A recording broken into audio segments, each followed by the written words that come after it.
บายดีมัดสุคนโอ้ป้ายป้ายห้านนวดนี่มีป้าย LED แล้วบัดทึกฝนมาแล้ว LED เพย์ได้เพิ่นได้มาตัดเอาป้ายนี่กลับคืนไปแปลง LED มาใหม่แล้วก็ช่วงนี้มันช่วงย้ำฝนแน่นี่อันตรายแต่ว่าดีแต่เฮาลมกับเป็นเทวดาไว้แล้วว่าบ่ให้ฝนตกเชื่อมื้อนี้ให้เฮาใส่เพิ่นเอาไปแปลงเพิ่นสิฟ้าเอาไปแปลงไว้แล้วเอามาใส่เบิ่งว่าสิทันบ่มื้อนี้ก็เอาเจ้ามานี่มัน LED แปลงแล้วล่ะว่ะมัน LED นี่มันอยู่กล้องนี่แล้วเพิ่นทอดเอาไปแล้วอันหลายมื้อแล้วเพิ่นทอดไป2อันเลยนะอยู่นอกนี่ก็ขาดอยู่ในพุ่นก็ขาดฝนตกแห้งแล้วขาดรถน้ำเข้าแล้วเพิ่นน่ะเม่นใหญ่นางเอากาแฟบอมันไปซื้อกาแฟบอความดันสูงเอาล้นตัวซื้อแล้ววันนี้เพิ่นน่ะ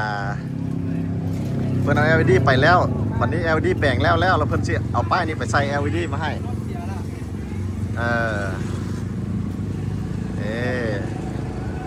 ทางเส้นนี้กับคนเที่ยวบักหลายๆเลยนี่นะหอมเพื่อนเฮานี่นะต้องระมัดระวังรถโอน360องศาให้เบิ่งนี่เนี่ยเข้ามานี่เด้ระมัดระวังรถหลายเขาอยู่นี่กับแม่นบ้านปากทางเด้อนี่นะหอม2เอ้าป้ายหอมนี่ทึกเขาตำนี่เลยได้นี่ป้ายอยู่นี่หายเลยได้นี่โอ้ยเอาไปอีกไปพูดแล้วตะกี้ป้ายนี่อยู่นี่ป้ายอยู่นี่เขาเจ้าต่ำเสาเขานี่เขาเจ้าก็ต่ำเหมือนกันแต่ว่าบ่ล่มแต่อันนี้ความพัฒนาหลายเฮือนอันนี้นี่ก็ห้องแถวเนี่ยกำลังเฮ็ดสิแล้วกันแล้วปุ๊บเนี่ยเพิ่นตามเฮาสันนิษฐานเนี่ยเพิ่นสิวางท่อนี่แล้วสิถมมัดเพียงเนี่ยกำแพงนั้นทุบออกให้เป็นห้องแถวเสาแต่ละห้องให้ค่าขายสวรรค์เพิ่นได้เงินเพิ่นหลายพุ่นนะเพิ่นเฮ็ดบ่งามๆเลยห้องแถวไม่อยากอยู่ลาวเฮานี่ดินครีมทางนี่มันต้องได้เฮ็ดห้องแถวนี่ดีสุดโลดเฮ็ดห้องแถวแล้วก็ประตูนี่ก็ต้องเป็นประตูเลื่อนเล็กนี่เด้ประตูเลื่อนเพิ่นตืดขึ้นแล้วเพิ่นก็ขายเครื่องได้มื้อแรงมาก็ตืดลงมีเวียกเล็กบอกแล้วเวียกเล็กหวะเจ้าแจกเบอร์เจ้าบ่อยู่ตูยังหน้าพวกเราโอเคอยู่ลาวอันน่ะคัน FC เฮามาจากต่างประเทศอยากปลูกเพื่อนปลูกซานอันน่ะเจ้าสร้างไฟหวะสร้างเล็กเอาติดต่อหาเบอร์หยังเบอร์ WhatsApp 23222727อีกบันนึงซ่า23222727สร้างชื่อหยังซื้อลิ้นโอเคติดต่อหาสร้างลินได้นะนี่เห็นบอกความเจริญผู้นำเบิ่งตึกนะตึกบอกใหญ่ๆนี่อ้อมแอมเต็มเมิดแถวนี้อันนี้นี่เขาก็ตามที่ขึ้นนี่ซิโบได้เห็นอีกแล้วเด้อนี่นะเพิ่นสิวางท่อนี่แล้วชมเป็นเพียงเมิดงามๆจักหน่อยนี่แถวนี้เพิ่นสิเนรมิตให้งามนี่ดินครีมทางนี่ต้องเฮ็ดแนวนี้จังถูกสูตรเฮ็ดห้องแถวให้คนเซาคันมีเฮือนเฮาอยู่หลังบ้านก็แม่นเฮาเฝ้าสมบัติเฮาเลยนะอยู่หลังบ้านท่านแล้วก็เฝ้าเก็บค่าเซาแต่ละเดือนโอ้ยจะเป็นแซ่บนี่แต่ว่าห้องแถวแนวนี้นี่เพิ่นเก็บเป็นรายปีเพิ่นสิเอาเงินเป็นก้อนเลยโลดนี่นะแต่ละห้องเฮ็ดค่าขายได้ดินตอนนั้นตะกี้กับแปลนเติร์ดเดี๋ยวนี้เป็นโครงเล็กขึ้นมานี่คือสิแม่นห้านขายรถตัวนี้นี่ก็มาใหม่นี่นะหาก็เฮ็ดเขาเจ้ามาซื้อแล้วเขาจะปุ๊กจำดินเลยในส่วนนั้นหาส่วนนั้นอันนี้เพิ่นขายเรื่องเครื่องครัวเฮือนเลยมีแอร์มีตู้เย็นมีตู้แช่ตู้อย่างอิเล็กทรอนิกส์มาซื้ออยู่นี่เจริญหลายทางเส้นนี่ก็ระมัดระวังรถหลายพออยู่หลังตลาดของตู้แม่นี่กันคนอยู่บักหลายเลยนะหลังตู้แม่ก็เฮ็ดห้องแถวเฮ็ดอพาร์ตเมนต์ตู้แม่อพาร์ตเมนต์โชคดีนี่นะแล้วตู้แม่ก็เฮ็ดตลาดน้ำนี่น้องสาวมาแล้ว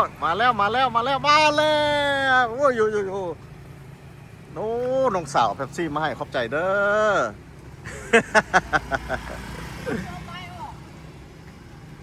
LED มันตายเพิ่นพยายามสิเอาใส่ให้มื้อแรงคืนอันนี้เพิ่นเอาเพิ่นก่ายมาเมื่อกี้เพิ่นเสนออยากซื้อกาแฟให้เฮาก็ปฏิเสธไปแล้วแต่เบิ่งแม่ความดีของคนวันนี้เพิ่นมาเพิ่นซื้อเป๊ปซี่ให้แต่ว่าก็คือฮู้ๆกันนั่นแหละเดี๋ยวนี้ไอ้รัดกำลังเป็นเป็นตั้งส่งขึ้นก็เลยระวังไอ้ห้องอาหารแม่นเป๊ปซี่นี่สิบ่ได้กินอันนี้แต่เพิ่นเอาให้บ่ให้เสียน้ำใจเฮาก็เอาไว้ซะก่อนแต่แม่นสำหรับเฮานี่มันเฮาสิบ่กินสิลีกแล้วเดี๋ยวนี้เพราะเพิ่นในหมอก็จัดยาให้กินซุมื้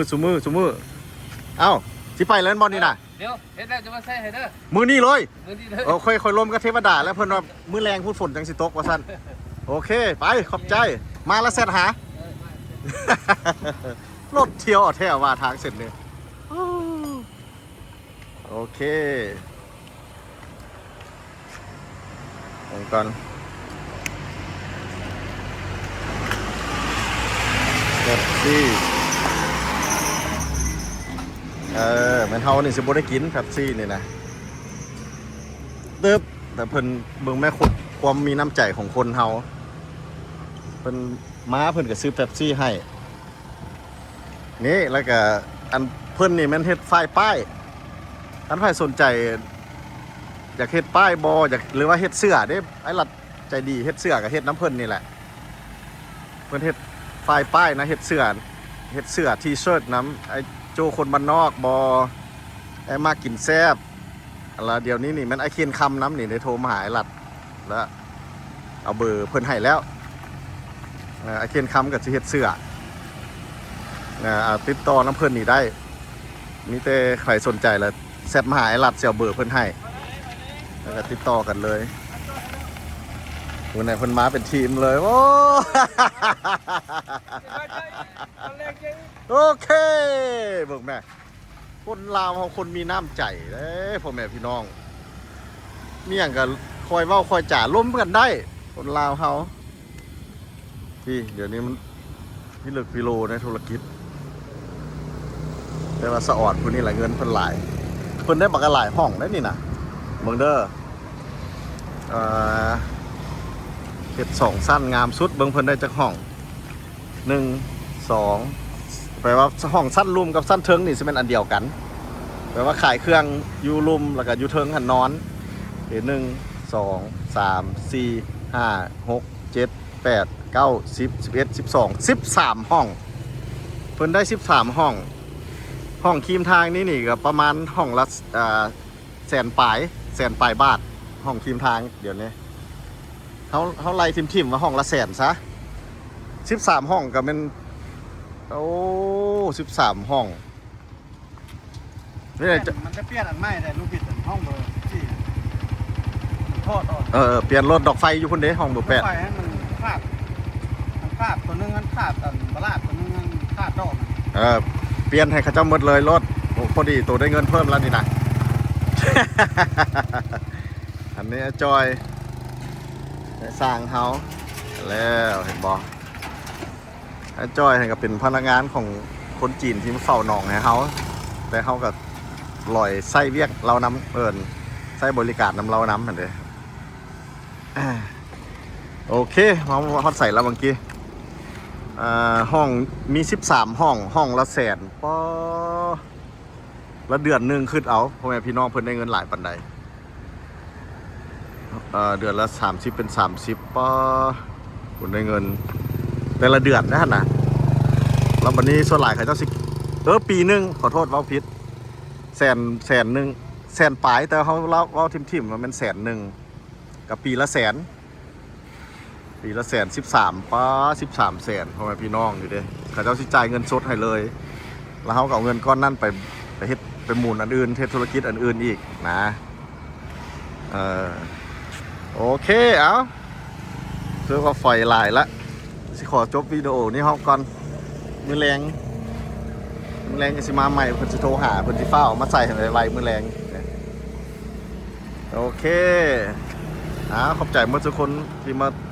ชมวิดีโอสั้นๆนี่เฮาจนหมดติดตามตอนต่อไปว่า เขาจะไปถ่ายใส่อีกแน่เดี๋ยวถ่ายให้เบิ่งโอเคบาย